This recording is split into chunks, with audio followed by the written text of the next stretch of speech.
Hello my friends, welcome back. I am here with the third finished Traveler's Notebook flip through.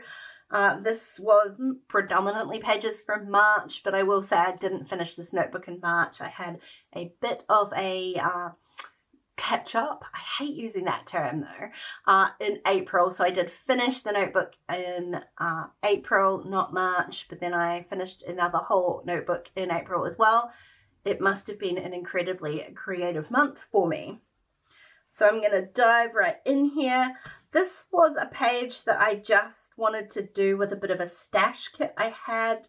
A citrus twist one, so there was like a mega kit. All of my old citrus twist kits are all together now. So these were some much older pieces from citrus twist.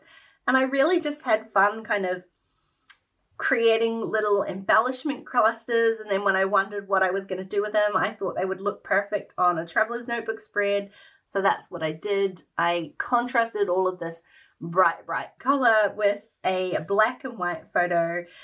This was before I got a massage, and so the lights are very dim in there. It couldn't have been a color photo. It's a terrible photo actually, but in black and white it works perfectly with all this color. Again, I sat down and had a bit of fun with that same kit, and in there were these huge numbers, and I used that as like a jumping off point to just pick 3 photos of things that had been like bringing me joy this week. And so I used it kind of like a list. There's no journaling in here. It's like a visual list. But I used the numbers and some photos to create my list here. Now, not all of these numbers, in fact, only one of them I think was black. I wanted to have a bit more prominence. They were like white with a black line on it, and I can't even remember what this one was. I just used my stamp pad to make them all black so that they would have a bit more prominence on the page, and then I lost some of the detail of those numbers in amongst the kind of darker backgrounds of the photo, so I just drew around the outside of the die cut with a white gel pen just to lift it a little bit and help see what that number actually was. The rest I added some very simple stickers and labels and a whole lot of stamping for my title. This was a really simple page, and I still really love the kind of graphic nature of it. Getting me through one cup at a time. It was high time I had a coffee page in this notebook, and I did something a little bit fun with the pocket page. I did this page during a live stream with my patrons, and it looks like confetti. It is confetti. This was a free confetti cut file I had for them. But I glued the little coffee beans onto another piece of plastic rather than acetate. So it is, I just cut up a pocket page. So it's nice and soft. It doesn't have that kind of stiffness that acetate would. And it meant that I could have my scattered coffee beans stay in place and they didn't all fall to the bottom of the pocket. So the rest of this page was just really simple stamping. So I've stamped my title, I've stamped my little coffee cup embellishments. They do spread through the whole page. And then I did some repeat stamping with my coffee cups on the background. It was a fun page to put together. I really enjoyed doing that one. This was a cute little page I did with Pearl. Pearl and Willow had never really had catnip before, but I got them a catnip spray and they went mental, to be honest, and it was the cutest thing I've ever seen, and I managed to get this really fun little photo of her licking her lips. It was a fun page to put together using an older collection from Rosie Studios. I just really liked the colors. There's not a whole lot of color in here, just a little bit of orange and a little bit of pink, and so that's what I went with. I did scrap lift an older page from myself for this page, and it had this particular stamp in the background, the repeat stamping, so I repeated that. I just turned the stamp on its side. The other pattern that I stamped had been kind of vertical like this, so I did it horizontally, and I really love how that turned out. I finally got to use these little puffy cat stickers, little cat paws. They have been in my stash forever, and I finally got to use one, so I was kind of proud of myself for that.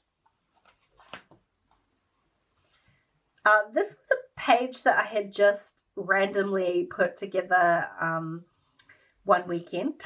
We'd gone and had a picnic at the beach, and I was just so happy about that. I wanted to put together a page straight away, so I picked out, I think it was just stuff I had on my desk I hadn't cleaned up before we went away and had the picnic. So when I came back, I just used what I had, which was like a crepe paper sticker book.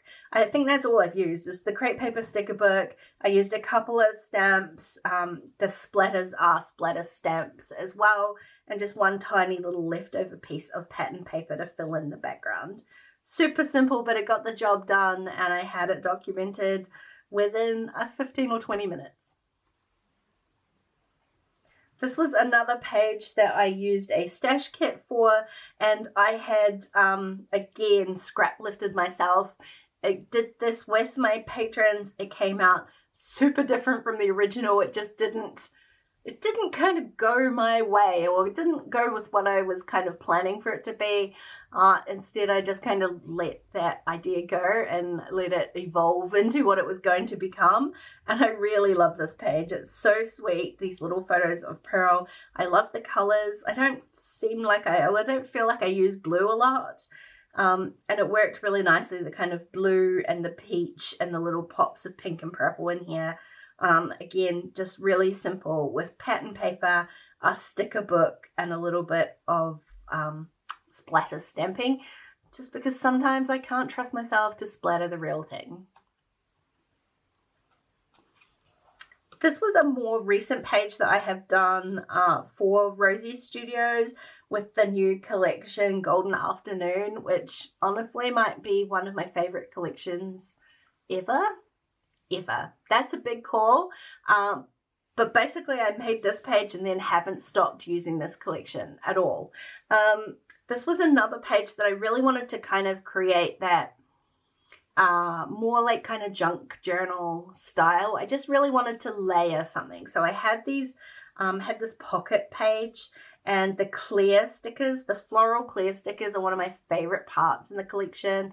So I really wanted to use them as a way to kind of create this layered look without them actually taking over this kind of grid page. And it worked perfectly. I've got a, again, that same idea of having that, it's not acetate, it is again a little bit softer, just the other half of that pocket page that I cut up for the coffee page, and I adhered the clear stickers onto them in a way that they would kind of interact with the page that was in behind. So I kind of built this page first. This one is, I didn't have to build it all because this pattern paper worked perfectly with it. I just added a few title pieces and then worked out where the stickers were going to go and added a tiny piece of lace onto the edge. And honestly, it's been one of my favorite notebook pages that I've made in a very, very long time.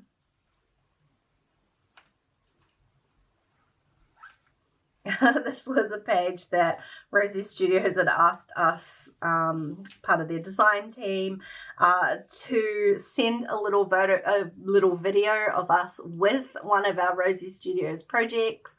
Felt like a bit of a plonker, to be honest, but I just rolled with it and I grabbed a screenshot of it because I felt like that was something that definitely deserved to be documented in here. Me documenting. It was a fun kind of page to put together. And again, I used this full page photo and then just took all of my colors off that. So I didn't use a stash kit or anything. I just grabbed some bits and pieces. So I picked this kind of yellow toned paper. It's kind of creamy. It was definitely a golden afternoon when I did this. I had the afternoon light, so it was a really warm toned video. So I kept the warmer tones, some of these pinks, and then I added some of the blue to match my shirt. And then I wanted to add just a little bit of a pop in here. So I hand stitched the lace onto the background paper. So it isn't actually stitched through the page. And then I adhered all of that on. And this is a really fun page as well. So it's again kind of a little bit shabby, a little bit junk journal looking, and I really love that. The last page was not actually the last page I did. It was probably one of the first pages. I think I worked in this notebook, I worked front, back, front, back, front, back until I hit the middle. So this was, again, just using up the last of a stash kit. So I used whatever bits of scraps of paper I had left in there just to create this page, fill as much of the page as possible with patterns that kind of matched the silhouette of these little cats.